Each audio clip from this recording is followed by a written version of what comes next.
Off by saying congratulations on this doco. As someone who loves cinema and loves Melbourne and its history, I've got to say this is the perfect doco for me, so congratulations. Oh, mate, thank you very much. Yeah, it was. It's been such a journey. Should I just turn my video on or not? Is this just a audio chat? It's just radio, yep. Okay, but yeah, thank you so much for having me. But it was a real journey, and yeah, it's been a real kind of surprise journey, really, from having a lockdown project that I was just really into, and a way to kind of deal with all of the lockdown stresses, and for it to be playing in cinemas now is a real treat. So, Gus, tell us a little bit, where did the idea for this documentary first come from? You said that it started off as a COVID kind of project, but where did that idea first come about making a movie about the lost buildings of Melbourne? Yeah, it's interesting, Dave. I have always been fascinated with the history of cinemas and theatres in Melbourne, and I've been involved in kind of running cinema events or putting on films or filmmaking for a long time. So the history of cinemas has always been something that I've always been kind of interested in and passionate about. And I've always sort of been aware of where the old cinemas always were whenever I've sort of moved around Melbourne, and whether I've lived in like Richmond or St Kilda or Brunswick, I've sort of, whenever I've been in those areas, I've always known where the old cinemas used to be, and some of them, the bones are still there, but they're being repurposed to something else, or they're totally not there at all anymore. So I kind of I put together a kind of a montage that we play sometimes at Thornbury Picture House as a bit of a sort of a kind of a filler, but also like whenever we put on classic films, I'll play this this short video piece, and it's just a montage of photographs. It's called The Lost Cinemas of the North, and it's just photographs of cinemas that used to exist around Thornbury Picture House, so Preston, Coburg, Brunswick, Thornbury, and it's just got music underneath it and a bit of a little bit of video archive of people entering cinemas in the 30s. And it sort of was initially, and it's going to be an extension of that. So I sort of started to go back into the archives and looking for more photographs and finding out about more cinemas to make something maybe a bit longer project. And during the processes of going through into those archives and going deeper into the State Library photograph resources and deeper into National Film and Sound Archive, I started coming across all of these other buildings that were, such important buildings in Melbourne that clearly didn't exist anymore. Some of the big hotels and the markets and the coffee palaces, and was just intrigued as to what happened to those buildings, and when they got demolished and why they got demolished. And yeah, it kind of led me further down this sort of rabbit hole, if you like, and then I started reading books on the history of Melbourne, and finding out a bit more about not just the history of cinemas and theatres in Melbourne, but the history of some of these historic, beautiful buildings that once inhabited our streets. Gus, why do you think it's so easy for people to demolish our past like this? I mean, I grew up in Oakley, and my dad grew up in Oakley, grew up on a farm in Oakley, which just tells you how far back that goes. And he was telling me once that he can remember as a boy there was about 3 cinemas in Oakley, and by the time I was born in 1979, there was only 1 remaining, and that got demolished a couple of years ago. And of course, the drive-in theatre that was just out of Oakley got demolished as well. Why is it so easy for people to demolish these beautiful buildings with such history, and why is it still happening, like even in my lifetime? Yeah, look, it's a good question, Dave. I mean, the planning laws and heritage laws are just full of grey areas, and I think that like what's sort of valuable from a legal perspective, like a heritage perspective, isn't necessarily the definition for somebody like you and me, for example, of what we consider a valuable building.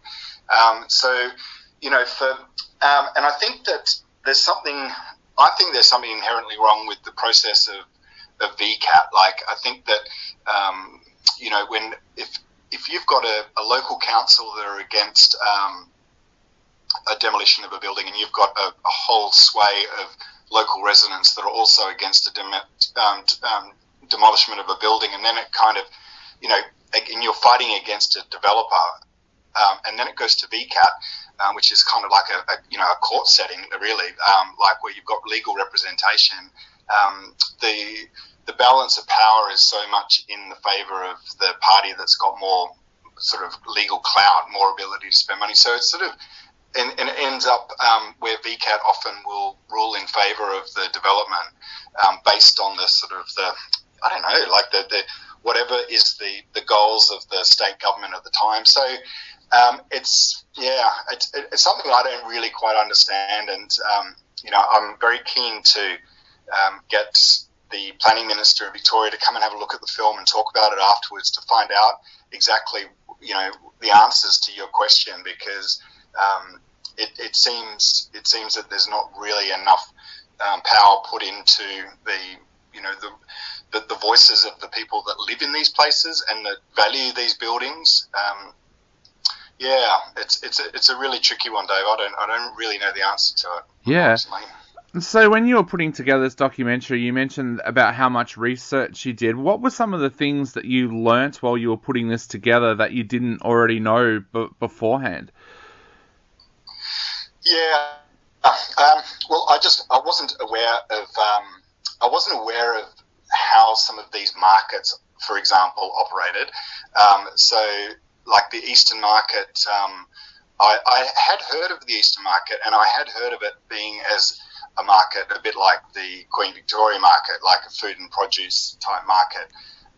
But it was so much more than that. Like, it was, you know, it had, you know, all of these crazy sort of stalls with fortune tellers, and they had a stall with a man-eating shark, and you paid, I don't know, a couple of pennies to have a look at the man-eating shark, and it's just basically a man sitting down at a table eating flake, you know, and you paid a couple of dollars to see that. And there were, you know, Madame Zoo, the fortune teller, and they had like a speaker's corner where people are just, you know, getting up literally on their soapbox and ranting about something political that they're not happy with. And it was a lot of people would gather there, and there'd be oyster bars, and there'd be bands playing. So I could just imagine, you know, what that would sound like, and what it would smell like, and what it would feel like. And you know, it was a real place that Melburnians congregated on a Saturday night. So it was so much more than what I thought it was, being just a market. And some of the hotels, you know, they provided rooms to, you know, people like Mark Twain, and General Douglas MacArthur spent time during the Second World War there, and Agatha Christie stayed at the Menzies Hotel for a while. She was like a resident there, and so it sort of has all this incredible history, some of these hotels. And so I guess that what I learned was that there's so much more value that can get placed on some of these buildings than just the bones of their structure. You know, yes, they were beautiful buildings, and they represented a time of the era that they were built, and they represented that in their style. But they had so much more. They had these stories, and they had these activities, and they were places that brought people together.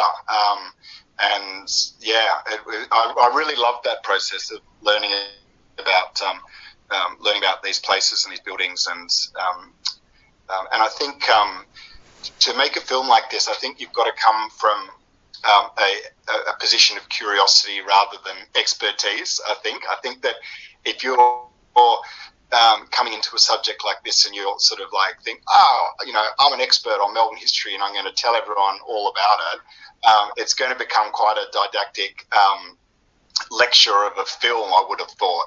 But I think that because I was generally so interested in the stories and wanting to show people some of these photographs and some of the video archive in a cinema setting, which that evolved into after time.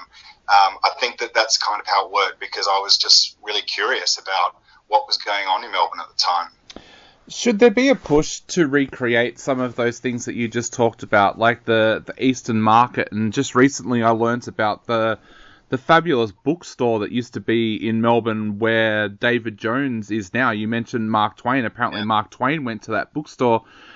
Should there be a push to recreate things like that so that the new generation of Melburnians get to learn a little bit more about that past?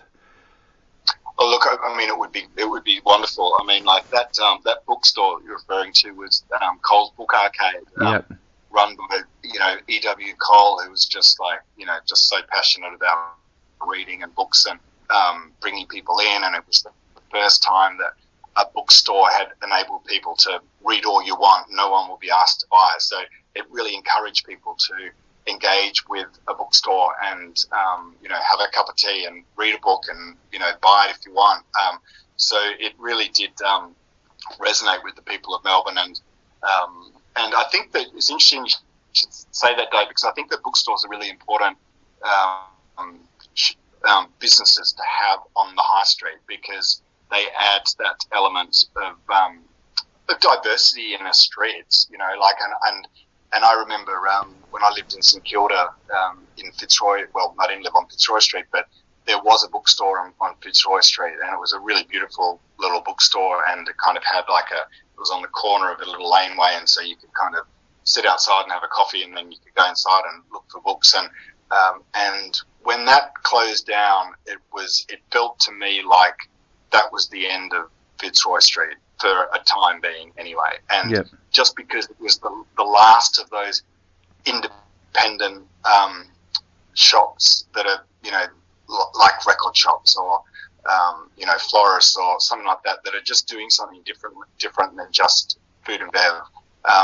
So for me, and I think Paul Kelly wrote a song about the last grocer on Fitzroy Street, and lamented the day when the last fruit and veg shop closed on Fitzroy Street. And I think that when the last bookshop closed, it was the same feeling that I had, because it's hard to bring them back, and I think that in answer to your question, it is hard to bring those shops back once they've gone. I think that the answer is to really make sure that they don't leave in the first place, because it is hard to regenerate that, and the rents go up, and it's hard for a bookstore to compete with a licensed business or a chain of food offerings or something like that. So I think it's harder to get them back, but I think that we've got to try to make sure that they don't leave those shops and businesses that really make up what makes streets interesting, like what Brunswick Street was like in the 80s and 90s. Like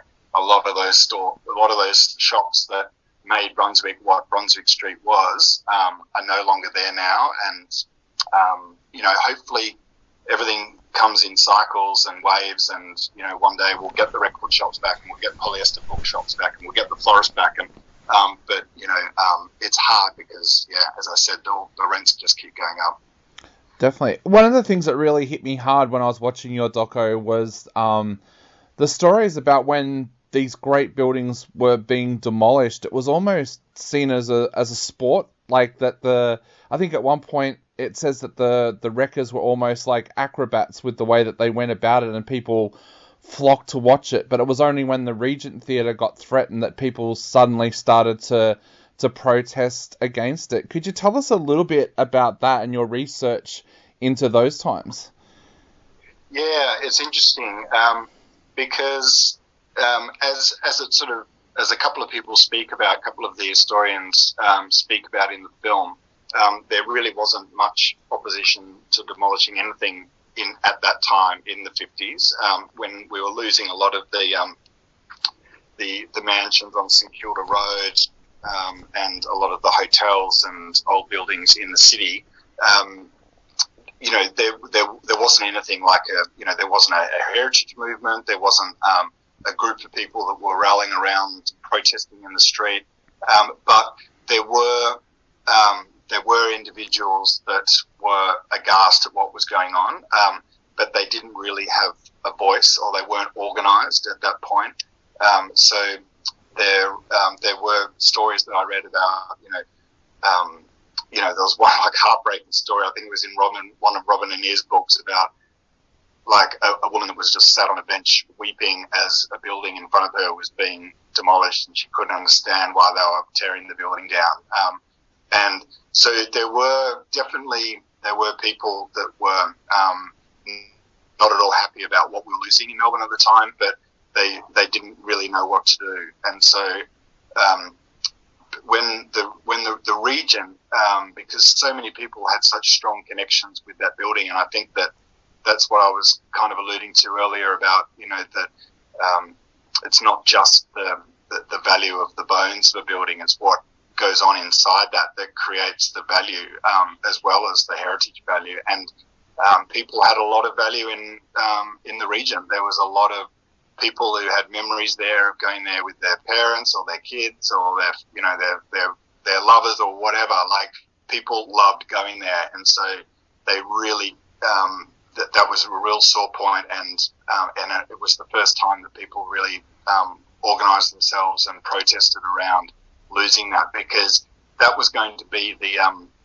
extension of the city square. So we'd already lost the Victoria building to make way for the city square, and the Victoria building housed a whole lot of arcades and shops that people also really liked. And that went, and then we had like a very small city square, and then the Melbourne City Council wanted to demolish the Regent to increase the size of that city square, and that's when the unions got involved. That's when the premiers of the state got involved, and more importantly, it's when the people of Melbourne got involved and really made a stand and said, "No, this is just going too far." And then that was kind of like the tipping point or the turning point for Melbourne, and that's when that level of protest and activity went beyond the region, and it also then helped to save a lot of other buildings that were earmarked for demolition. So that was a real turning point, I think, in Melbourne. Definitely. Well, Gus, I know we are running out of time very, very quickly, so to finish off, what would you like to say to people out there before they head along to check out the Lost City of Melbourne, but also what would you like people to take away from the doco as well? Look, I think that one of the... I got a really nice comment from somebody who came out of the screening on the weekend at Thornbury, who said that they found it a very powerful but gentle film that was like a love letter to Melbourne, if you like. So I don't want people to think that they're going to get hit over the head like a wheel and wrecking ball when they see this film. I mean, there is some emotional moments where we do see a lot of destruction that went on in the city, but ultimately it does have a kind of a positive element of the film, which is the fact that we are still really lucky to live in a really beautiful city, and I think the best city in the world in Melbourne, and we've got a lot to be grateful that we've still got. And I think that if people can realise that and can look up as they walk around the city and see that all these things that we've still got left, and to support the arts venues that are still standing, and to kind of appreciate what we've got, and then hopefully that will lead to preserving those things, because yes, we've lost a lot, but we've still got a lot that we need to hold on to, and things fall through the cracks, and the best way to make sure that we keep what we've got is to be kind of vigilant and to realise that it should be up to us as Melburnians to make sure that we don't lose any more. Definitely. Well, Gus, thank you so much for taking the time to chat to us today, and thank you so much for making such an important film as well.